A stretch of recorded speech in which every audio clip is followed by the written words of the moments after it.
Assalamualaikum warahmatullahi wabarakatuh.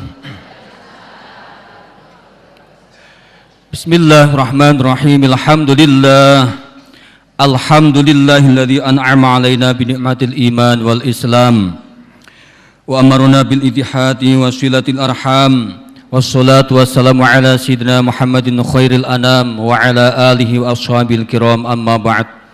Faya ayyuhal hadirun, jamaah pengajian Ahad pagi IKADI yang dirahmati Allah SWT.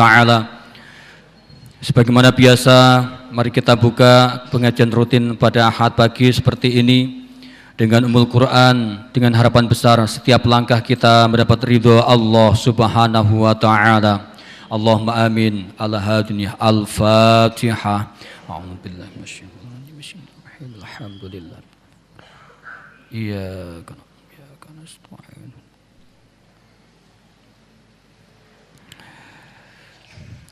Berikutnya mari kita dengarkan pembacaan ayat-ayat suci Al-Quranul Karim yang dalam hal ini akan disampaikan oleh beliau Al-Ustadz Imam Nasruddin SPDI yang akan membacakan surah Al-Imran mulai ayat 133 dan surat Al-A'la. Kepada beliau waktu dan tempat dipersilakan. Assalamualaikum warahmatullahi wabarakatuh.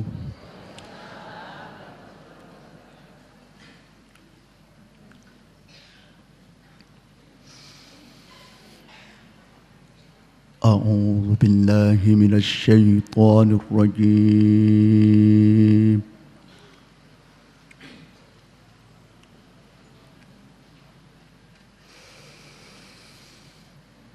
Bismillahirrahmanirrahim.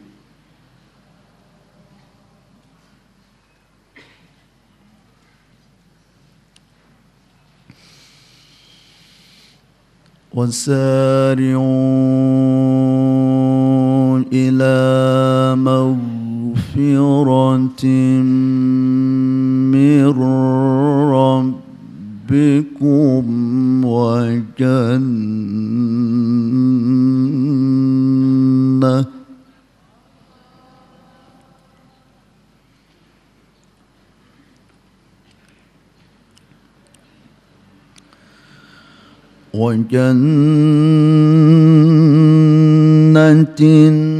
عرضها السماوات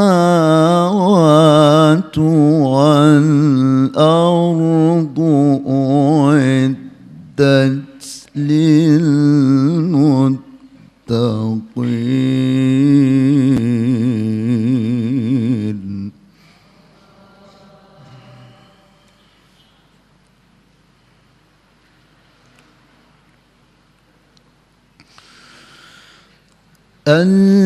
الذين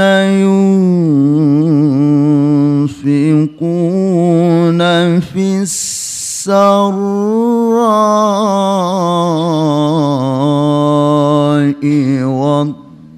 والضراء والكاظمين الغيظ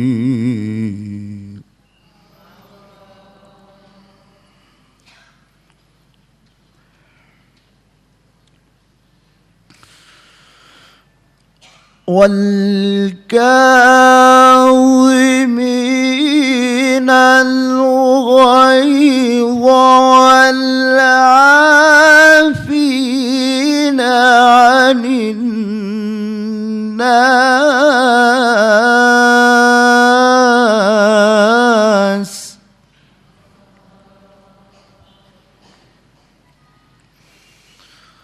والله يحب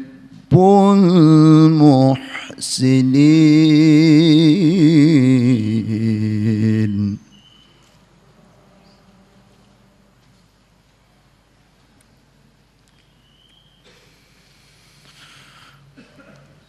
والذين إذا فعلوا فاحشة أو ظلموا أنفسهم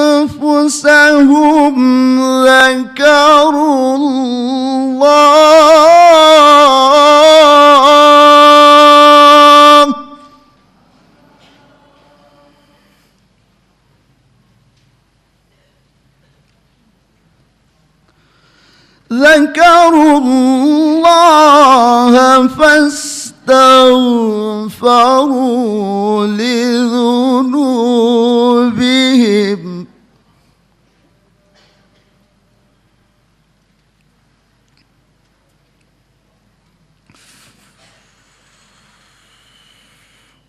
ومن يغفر الذنوب إلا الله ولم يصروا على ما فعلوا وهم يعلمون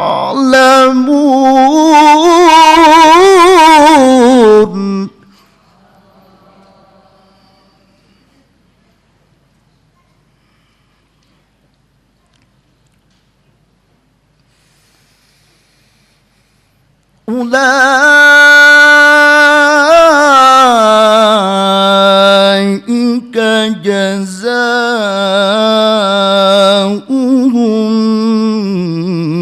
مغفرة من ربهم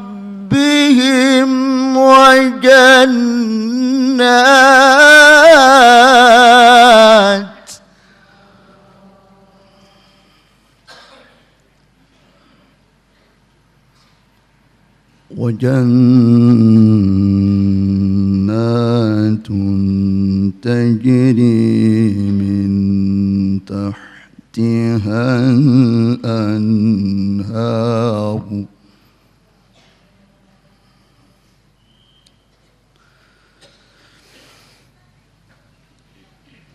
تجري من تحتها الأنهار خالدين فيها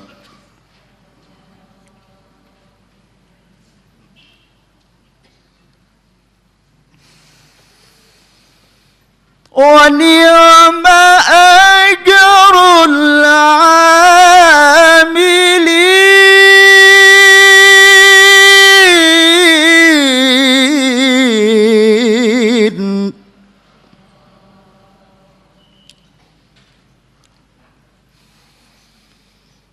بسم الله الرحمن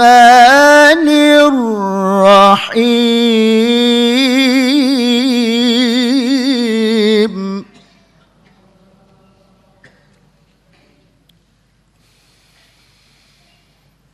قد أفلح من تزكى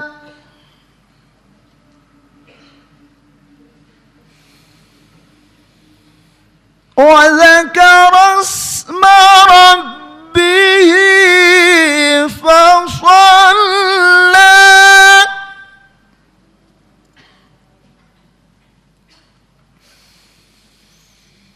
بل تؤثرون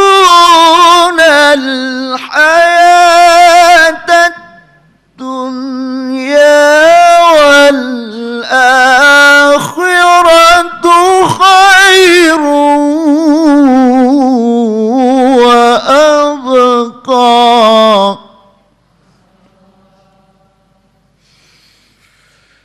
إن هذا لفي الصحف الأولى صحف إبراهيم وموسى صدق الله العظيم.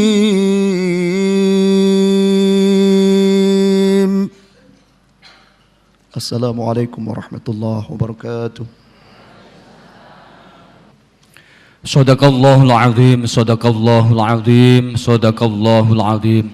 Mudah-mudahan setiap kita mendengarkan, mengkaji dan mengamalkannya, mudah-mudahan benar-benar ini menjadikan sebagai jalan kita untuk menuju surga Allah Subhanahu wa taala dengan ridhonya dan atas izin Allah Subhanahu wa taala pula. Allahumma amin. Dan mari kita dengarkan kajian ilmu yang akan disampaikan oleh beliau Bapak Kiai Haji Muhammad Tamrin, Dai TV Nasional Jakarta. Namun sebelumnya beliau memberikan tausiah kepada kita semua bahwasannya infak akad kemarin terkumpul sebesar Rp3.102.000. Alhamdulillahirabbil alamin. Hadirin wal hadirat jamaah pengajian akad pagi tadi yang dirahmati Allah taala, mari kita simak bersama tausiah dari Bapak Kiai Haji Muhammad Tamrin. Kepada beliau waktu dan tempat dipersilakan. Bismillahirrahmanirrahim. Apa kabar bapak-bapak, ibu-ibu? Masih kenal dengan saya? Alhamdulillah. Sebelum saya salam, saya mau cerita dulu. Imam Syafi'i rahimahullah ketika ngaji, beliau tidur Bu, Pak. Tetapi tidak diganggu dengan teman-temannya yang ikut ngaji. Makanya yang tidur di masjid ini jangan diganggu. Biarkan menikmati tidurnya. Siapa tahu nanti dibangunkan oleh Allah 10 tahun ke depan. Seperti Ashabul Kahfi. Nah, setelah tidurnya, setelah pengajiannya selesai, Imam Syafi'inya dikritik kepada gurunya. Ustadz, ya Syekh, Imam Syafi'i tadi tidur. Murid yang lain ngadu. Gurunya juga tahu kalau Imam Syafi'i merem. Tapi gurunya yakin Imam Syafi'i tidak tidur. Kemudian kata teman-teman yang ngaji itu, tidur kok Imam Syafi'i tadi. Kata Imam Syafi'i, saya tidak tidur. Tidur? Tidak. Akhirnya dicek, dites, ditanyai materi yang disampaikan oleh gurunya. Subhanallah, walaupun Imam Syafi'i tidur Bapak, dia bisa menjawab apa yang disampaikan gurunya sesuai dengan kitabnya, sesuai dengan halamannya, dan sesuai dengan paragrafnya. Luar biasa Imam Syafi'i. Makanya saya sangat yakin yang tidur di masjid ini itu Imam Syafi'i. Nanti kalau sudah selesai ngaji, ketika ditanya, ancur-ancuran itu jawabnya ya. Saya doakan yang datang ke pengajian IKADI Ahad pagi ini yang pusing-pusingnya hilang. Saya doakan yang flu-flunya hilang. Yang pilek-pileknya, yang sakit jantung sembuh. Amin ya Rabbal alamin.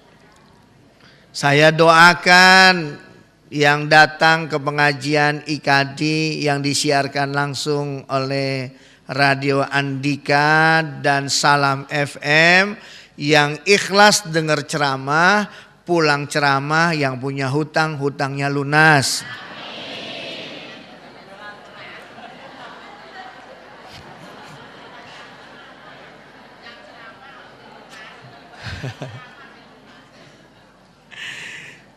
Yang amin itu pertanda punya hutang. Karena didoakan biar hutangnya lunas. Kalau yang nggak punya hutang diam saja itu. Ya.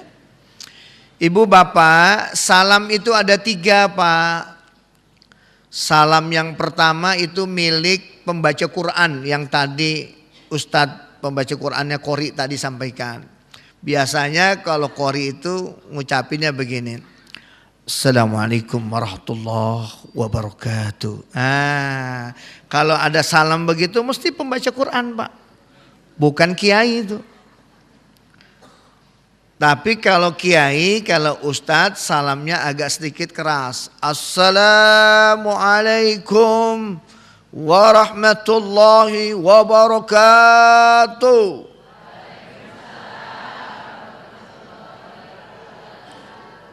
Itu mesti ustadz yang kasih salam begitu. Tapi ada salam yang gak dijawab. Assalamualaikum warahmatullahi wabarakatuh. Mesti jawabnya maaf saja. Padahal harus juga dijawab gitu.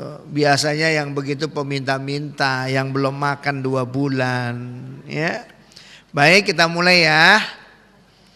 Assalamualaikum warahmatullahi wabarakatuh.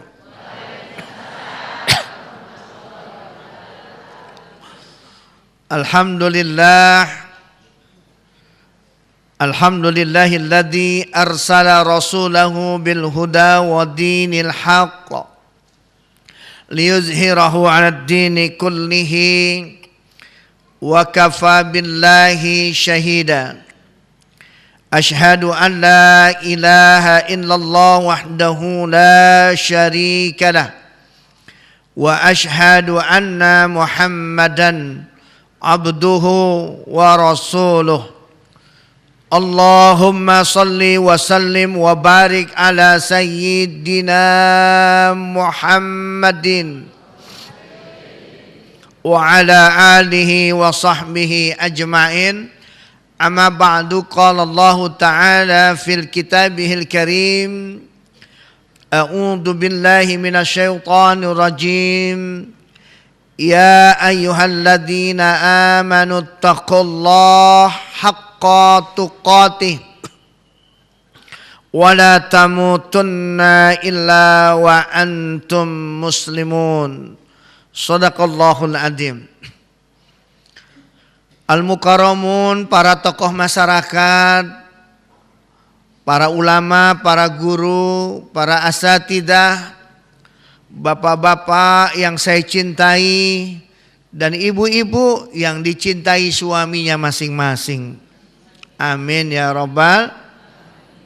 Serta pemirsa pendengar radio Andika dan Salam FM yang dirahmati Allah. Bersyukur kepada Allah, hari ini Allah memberikan kepada kita peluang untuk memperbaharui taubat kita. Allah memberikan kepada kita ruang untuk bertobat kepada Allah, memperbaharui keimanan kita hari ini, merangsang langit untuk bisa memberikan secercah cahaya kepada rongga kita, kepada dada kita, agar hidup kita menjadi lapang, akal kita menjadi jernih, pikiran kita menjadi bersih, hati kita semakin bersih, jiwa kita semakin suci. Qad aflaha man zakkaha wa qad khaba man dassaha. Beruntunglah orang yang membersihkan keimanannya, membersihkan mulutnya dengan tobat kepada Allah, membersihkan matanya bertobat kepada Allah, membersihkan telinganya bertobat kepada Allah, sampai biarkanlah tubuh-tubuh kita ini menjadi saksi di hadapan Allah. Al-yawma nakhtimu ala afwahihim wa tukallimuna aydihim wa tashhadu arjuluhum bima kanu. Pada hari ini, di hari padang mahsyar nanti, mulut kita dikunci oleh Allah, tangan dan kaki kita menjadi saksi apa yang pernah kita perbuat. Kalau kita pernah menzolimi tetangga, menzolimi istri, menzolimi suami, menzolimi anak, menzolimi keluarga dekat, tetangga dekat, keluarga yang jauh, maka hari ini kita minta ampun kepada Allah dan meminta keikhlasan mereka-mereka agar kita husnul khotimah. Assalamu alayka ayyuhan nabiyyu wa rahmatullah wa barakatuh. Salawat dan salam kita senantiasa dengan ikhlas mencurahkan untuk manusia yang paling mulia, hamba Allah pilihan yang ditakdirkan dan ditetapkan Allah untuk kita tiru. Innallaha wa malaikatahu yusalluna 'alan nabi. Sesungguhnya Allah dan para malaikat memuji Nabi. Ya ayyuhalladzina amanu sallu 'alaihi wa sallimu taslima. Kita diperintah oleh Allah setelah Allah dan malaikatnya memuji Nabi, Rabb semesta alam, junudus samawati wal ard, tentaranya Allah berupa malaikat di langit dan di bumi, memberikan penghormatan yang setinggi-tingginya kepada baginda Rasul Muhammad sallallahu alaihi wasallam. Maka kita orang-orang yang cinta kepada Allah, orang-orang yang beriman kepada Allah, mengikuti Rasulullah sallallahu alaihi wasallam. Qul in kuntum tuhibbunallah fattabi'uni yuhibbukumullah wa yaghfir lakum dzunubakum. Katakanlah jika engkau mencintai Allah, maka ikutilah aku, kata Nabi. Maka kita yang mencintai Allah, maka wajib ain mengikuti Rasulullah SAW. Mengikuti Rasulullah dalam kehidupan, mengikuti Rasulullah dalam ibadah, mengikuti Rasulullah bagaimana Rasul memimpin umatnya, mengikuti Rasulullah bagaimana Rasulullah bertetangga, sampai mengikuti Rasulullah bagaimana tarbiyatul aulad fil Islam, membimbing, membina anak-anak kita di dalam Islam. Kalau kita menjadi orang-orang yang dekat kepada Rasul, yang tidak hanya bersolawat kepada Nabi, tapi ittiba kepada Nabi, mengikuti Nabi, mengikuti apa yang telah ditetapkan oleh Nabi, maka insya Allah kita akan dapat syafaatnya. Amin. Di padang mahsyar cuma ada pertolongan Allah dan syafaat dari Rasulullah sallallahu alaihi wasallam. Kalau kita beribadah tidak kepada Allah, kalau kita tidak mengikuti Rasul, bagaimana mungkin kita akan ditolong Allah? Bagaimana kita akan disambangi oleh Rasulullah sallallahu alaihi wasallam? Kita sedih kalau ada sebagian umat Islam mengaku cinta kepada Nabi, tapi justru bukan Nabi yang diikuti. Manusia yang tidak diberikan wahyu yang diikuti. Manusia yang tidak dibimbing Allah yang diikuti.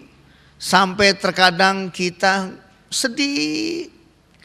Orang yang ditetapkan oleh Allah sarrul barriyah, sejahat-jahat makhluk, malah justru itu yang kita ikuti.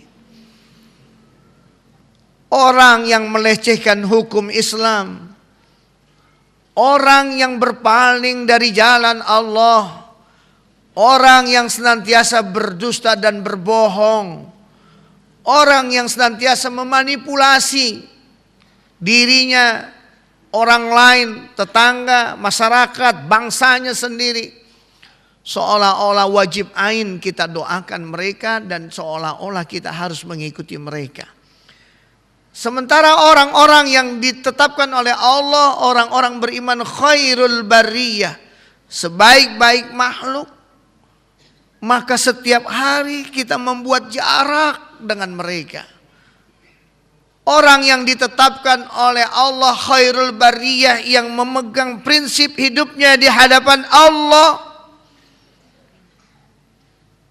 menegakkan kalimat-kalimat sunnah dalam kehidupannya, Ada begitu jarak 1 meter, 100 meter, 1 kilo, 100 kilo. Dan terus menjadi sesuatu yang jauh. Ini yang mengelincirkan umat Islam al-bu'du anil Quran was sunnah. Jauh dari tuntunan Al-Quran dan sunnah Rasulullah SAW. Bagaimana mungkin kita akan selamat Bapak Ibu kalau kita jauh dari Al-Quran dan sunnah. Membaca Al-Quran dengan suara yang melengking dan suara yang merdu itu pasti dapat piala. Tapi kalau kita mau jujur menegakkan Al-Quran, resikonya masuk penjara. Kalau ada hadis yang sedikit bertentangan dengan akal pikiran kita, itu boleh hadisnya diteliti. Punya ruang dan punya waktu untuk melihat hadis ini palsu, lemah atau sahih, hasan, mutawatir dan sebagainya.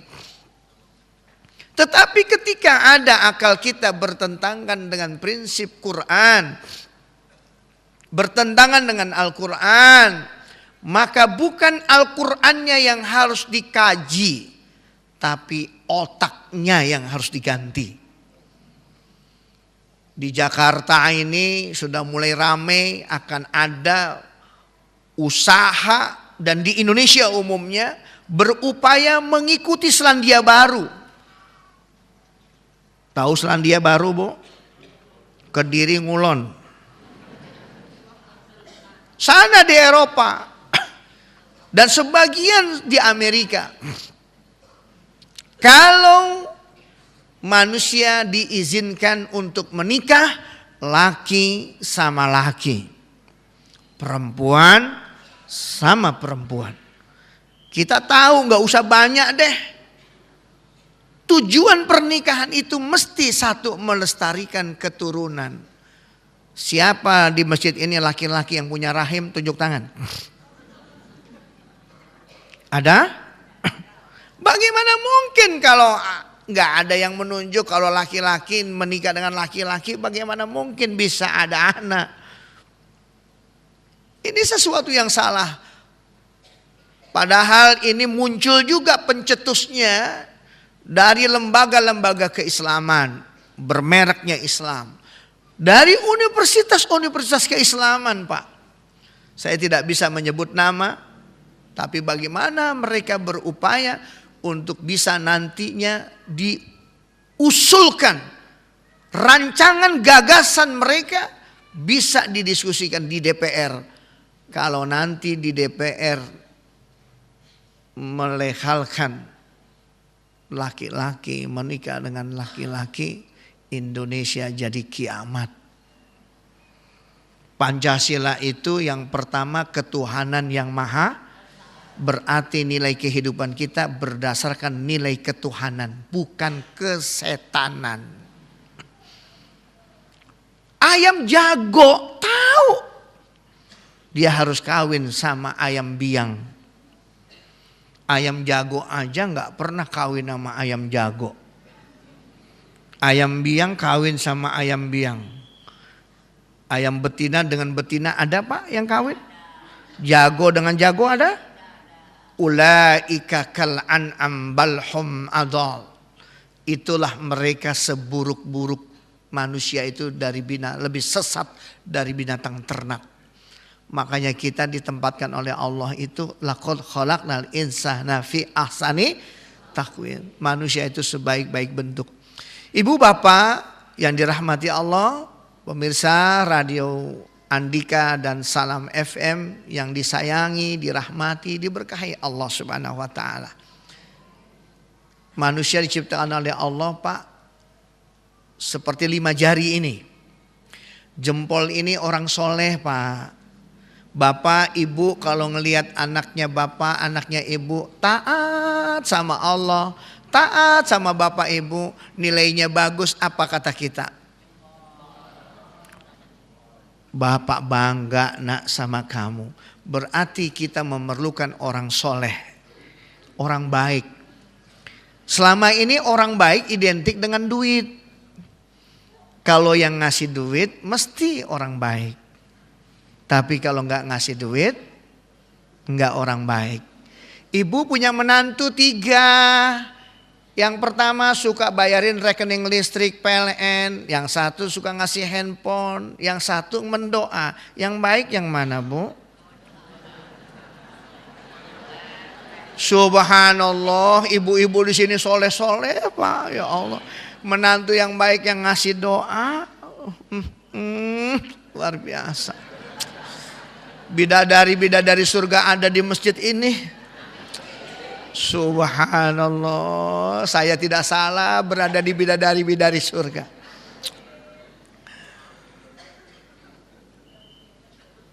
Husni Kasdud dulu ketika mau ditangkap sama polisi, masyarakat yang menghalangi, jangan ditangkap, dia orang baik, dia yang kasih pupuk kepada petani, dia kasih bibit sama petani, dia yang membayari sekolah sekaligus membayari hutang para orang-orang miskin. Padahal hartanya boleh merampok.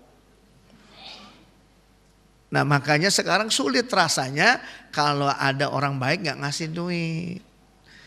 Kalau memang kalau begitu gak apa-apa. Sulit rasanya juga orang mau baik kalau gak ngasih duit. Bapak orang baik tapi gak ngasih duit, pasti bapak tidak orang baik juga.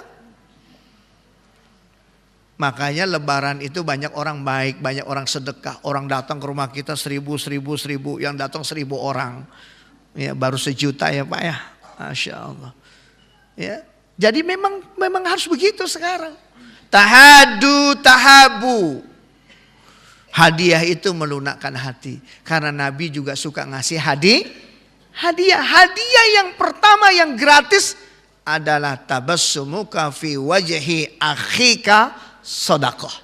Senyummu di hadapan saudaramu adalah sedekah. Makanya ibu-ibu gak punya duit, senyum yang banyak. Pulang ngaji dari sini jangan berhenti senyumnya. Sampai rumah, sampai di kamar mandi senyum gitu. Masya Allah. Bapak-bapak ketemu istrinya senyum. Ya Allah, kata istrinya, subhanallah Pak, saya senang Bapak senyum terus, ya Allah.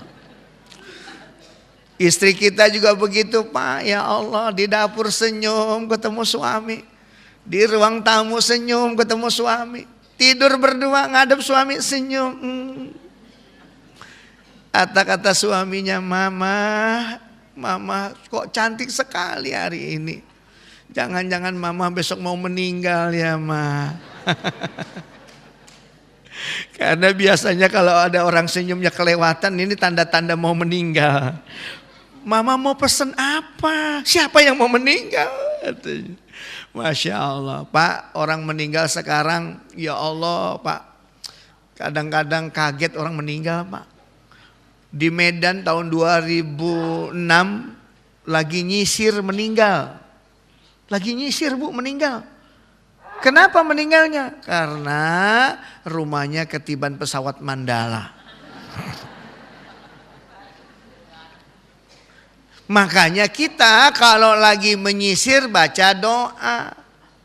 Allahumma kama hasanta khalqi fahasin khuluqi. Nah, selalu itu supaya nanti kalau sisirnya keras kena kepala kita, sobek, meninggal, kita matinya syahid. Kalau kita enggak baca doa menyisir mati, matinya sangid. Ya. Jadi kita berdoa. Nah ini orang soleh. Yang kedua ini pemimpin. Telunjuk ini. Kalau kita bertanya daerahnya mana, Kedirinya mana, sekretariat IKADI mana, pengajian IKADI mana, lurus kanan. Tanya nanti di sana banyak ibu-ibu pakai ini. Nggak ada ibu lurus, tanya ke sana, terus tanya saja di situ. Ada. Ini berubah fungsi. Jari tengah ini hakim. Makanya ke kiri 2, ke kanan 2. Adil di tengah-tengah. Menantu bapak bener-benerin. Anak bapak bener-benerin. Anak bapak salah-salahin, menantu bapak salah-salahin. Belajar jadi hakim yang adil di tengah menantu dan anak kita. Selama ini kan selalu menantu salah. Dan selama ini anak selalu benar. Tapi juga harus kita yakin bahwa bagaimana mereka bisa diselesaikan masalahnya. Makanya hakimnya di sini, ya, tidak boleh berbuat zolim, tidak boleh berdusta hakimnya, apalagi disuap. Jangan mau disuap, ya. Dikasih uang sekian untuk memutuskan perkara, ya Allah, dosanya besar. Yang ini jari manis ini orang kaya. Lihat ibu-ibu pakai cincinnya di mana? Di jari manis. Waktu menikah dikasih cincin, ditaruhnya di mana? Di jari manis. Berarti ini namanya agnia, orang kaya. Makanya orang kaya yang soleh, yang jadi pemimpin, dia menjadi hakim.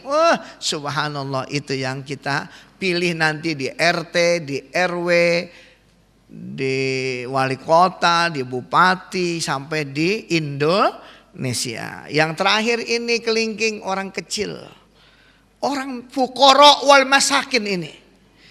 Kerjaannya cuma dua, sini sama sini. Nggak ada yang lain, Pak. Ya, dua itu. Pesannya Allah apa? Wa'tasimu bihablillahi jami'a. Berpegang teguhlah kamu kepada tali Allah.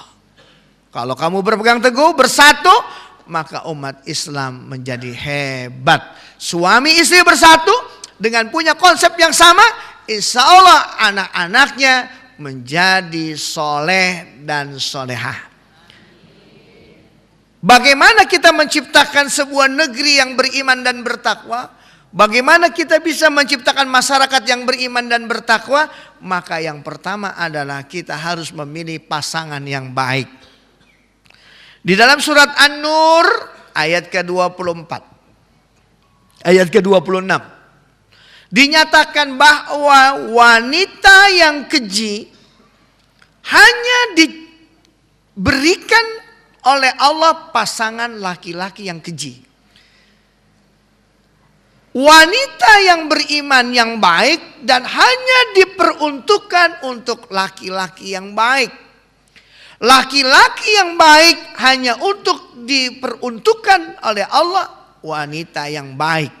Laki-laki yang keji hanya untuk wanita yang keji. Laki-laki baik hanya untuk wanita yang baik. Jadi sudah ada setelannya, Pak. Kalau baut 12 umurnya pasti 12. Dia akan kenceng, Pak. Tapi kalau bautnya 12 umurnya 14 longgar enggak? Longgar. Nah, di dalam Islam ada 4 kategori keluarga. Saya ingin menyoroti pengajian ini, temanya arahnya bagaimana membangun negeri Indonesia menjadi beretika. Kalau Indonesia kepingin beretika, Indonesia pingin dirahmati oleh Allah, maka harus menciptakan keluarga yang sakana alaih, sakinah, mawadah, warahmah. Kita mulai dari sana, ya. Jadi kata Allah, walau anna ahlal qura amanu wattaqau lafatahna alaihim barakatim minas samai wal ard. Seandainya penduduk negeri ini beriman dan bertakwa, maka Allah akan memberikan negeri itu berkah. Loh gemah ripah loh jenawi toto tentrem kertora harjo. Mesti bapak-bapak sangat paham itu. Tapi kalau negeri itu tidak beriman, tidak bertakwa, dan seluruh orang yang ada terlibat, yang penguasanya, alim ulamanya, tidak bersungguh-sungguh mendorong orang menjadi bertakwa, la'anahumullah, maka turun laknat Allah. Wa daraballahu masalan qaryatan kanat aminatan mutmainnah ya'tiha rizquha ragadan min kulli makan. Fakafarat bi an'umillah fa'azaqahallahu libasal ju' wal khauf bima kanu yasnaun. Aku telah memberikan kepada kalian contoh perumpamaan negeri Saba yang dulunya beriman, yang dulunya bertakwa, rizkinya di seluruh pelosok provinsi. Fakafarat bi an'umillah, tetapi negeri itu masyarakatnya, bangsanya mulai melupakan nikmat Allah. Fa'azaqahallahu libasal ju' wal khauf bima kanu yasnaun. Maka aku beri kepada mereka, negara itu, penyakit kelaparan dan ketakutan. Indonesia kemarin melangsungkan Hari Kemerdekaan Republik Indonesia. Saya menyatakan di mana-mana ketika saya diberikan media ceramah. Lihat Rasulullah Sallallahu Alaihi Wasallam ketika Rasul diberikan kemerdekaan oleh Allah. Idza jaa nasrullahi wal fath wa ra'aitan nasa yadkhuluna fi dinillahi afwaja fasabbih biham wastaghfir innahu kana tawwaba. Lihat Pak, ketika Rasul diberikan kemerdekaan dan apabila pertolongan Allah datang dan diberikan kemerdekaan, kemenangan, jadi Rasulullah Fathu Mekah dengan 10.000 tentaranya datang ke kota Mekah menyatakan, siapa yang berada di Masjidil Haram dia akan selamat. Siapa yang berada di pelataran Masjidil Haram dia juga akan selamat. Dan siapa yang berada di halaman rumahnya Abu Sufyan dia juga akan selamat. Ternyata Abu Sufyan yang memusuhi Nabi diberikan tempat, martabat, kehormatan dirinya dan keluarganya diberikan oleh Rasul. Saat itu kemudian Abu Sufyan masuk Islam, Bu. Wa ra'aitan nasa yadkhuluna fi dinillahi afwaja. Maka banyak orang masuk ke dalam Islam berbondong-bondong. Kalau orang Islam memimpin, dia sidik, amanah, fatonah dan tabligh, ya. Kalau dianya ikhlas jadi pemimpin, dia benar, amanah, akuntabilitasnya di masyarakat terasa. Ya Allah, sejak dia jadi pemimpin, sakit gratis, nikah lagi gratis, bubar Pak Kediri. Ya, wow, Masya Allah. Ini sesuatu hal yang menjadikan kita menjadi tema-tema yang betapa luasnya.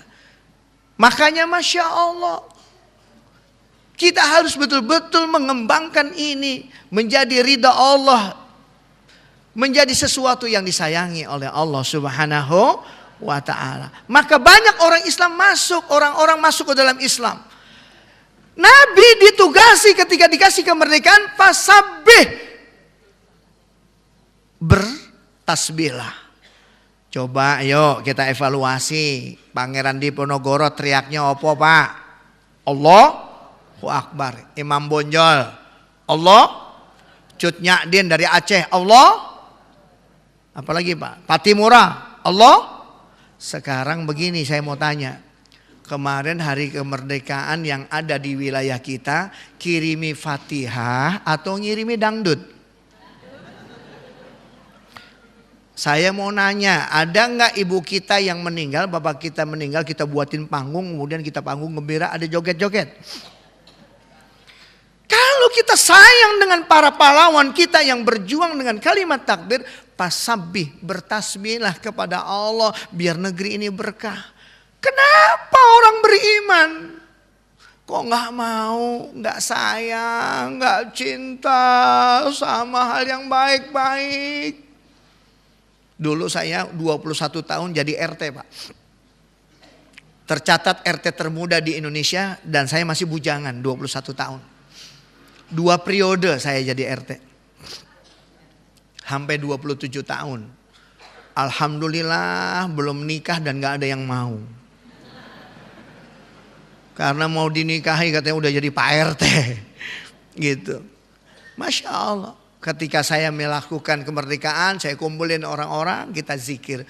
Subhanallah walhamdulillah wa la ilaha illallah wallahu akbar, sambil berdoa, ya Allah Engkau telah memberikan nikmat kami di Indonesia. Kan enak Pak. Nah, jadi terus ini. Wala ilaha illallah wallahu akbar. Ya, nanti kita zikir di akhirnya dengan saya. Setuju? Ya. Sambil berzikir Pak, kita berdoa. Bapak-bapak, ibu-ibu kumpul di sini. Kita nggak pernah tahu lisan siapa yang dikabulkan oleh Allah hari ini. Makanya kita perlu mengundang masyarakat kita, tetangga kita. Jangan didominasi, kalau sudah kiai, kalau sudah ustadz pasti doanya kabul. Belum tentu. Bisa saja bapak ibu yang bukan ustadz, yang ilmunya nggak ada, tapi ikhlas jadi hamba Allah. Cuma dia dan Allah, cuma Allah saja yang tahu. Ternyata ini hambaku yang ikhlas. Kalau nyumbang, nggak pernah tangan kirinya kelihatan. Kita kan banyak Pak di masjid, hamba Allah 300.000. Jalan Kutilang RT 2 RW 5 nomor 7. Hamba Allahnya kenceng tapi alamatnya komplit. Nah itu Masya Allah. Dan kita kayaknya kurang ikhlas. Kalau zikir itu, kalau di masjid itu Pak ya. Kalau zikir di masjid itu, kalau misalnya kita ada khutbah Jumat, tromol lewat, ada yang zikirnya gini. Nutup matanya, ya Allah, ya Allah, ya Allah. Karena tromol udah lewat. Ya Allah, ya Allah. Makin deket, astagfirullahaladzim, astagfirullahaladzim. Begitu temen yang ngeluarin masukin duit, astagfirullahaladzim, astagfirullah. Begitu lewat tromol, alhamdulillah, alhamdulillah. Ada tuh. Kayaknya sama tromol kok musuhan ya. Ya Allah gitu. Makanya Bapak kalau infak Pak Jumat jangan uang recehan. Jadi bunyi. Uang kertas biar jangan bunyi. Tromol masjid bikinnya miring. Kita duduk di depan tromol. Uang kita 1.000 logam. Begitu masuk bunyi bletak. Jalan tuh duit. Dung dung dung dung dung dung dung dung dung. Di pojok tak tak tak tak tak. Drrrr gitu. Sebelahnya lagi sujud. Wah gope tuh. Ya Allah, ini merusak. Nah, kita kembali lagi. Pasabih, bertasbih kita kepada Allah. Pasabih bihamdi, memuji Allah. Wastaghfir, minta ampun. Biar negeri kita diberkahi. Kalau Kediri, Indonesia, keseluruhannya orang berimannya banyak. Berkah Pak. Makanya bagaimana kita memulainya sekarang dari keluarga. Ibu, bapak mulai mencari menantu yang baik. Kalau dulu nyari menantu biasanya sama yang kenal. Orang Jawa bilang bibit, bebet, bobot. Luar biasa. Itu yang harus dijempolin sama orang-orang Jawa. Saya juga orang Jawa Pak. Cuma Jawa saya Jakarta. Siapa bilang Jakarta bukan orang Jawa? Memang Jakarta itu ada di pulau mana? Pulau Jawa. Kenapa dia nggak mau ngaku orang Jawa? Ini salah. Saya kalau ceramah ke Padang, ke Sumatera Barat, itu dibilang penceramah kita dari Jawa. Tuh, begitu. Memang kita dari Jawa. Jawanya mana Pak? Jakarta, begitu. Ya. Jadi bagaimana caranya kita ini bisa menjadi negeri kita berkah? Maka pertama kali cari menantu yang soleh dan solehah. Jadi biasanya kalau orang dulu mau menikahkan anaknya, bapaknya yang mencarikan. Dan kata Rasul ibu, bapak, kata Rasul nih, Orang tua yang durhaka adalah yang mencarikan menantunya buat anaknya tidak soleh.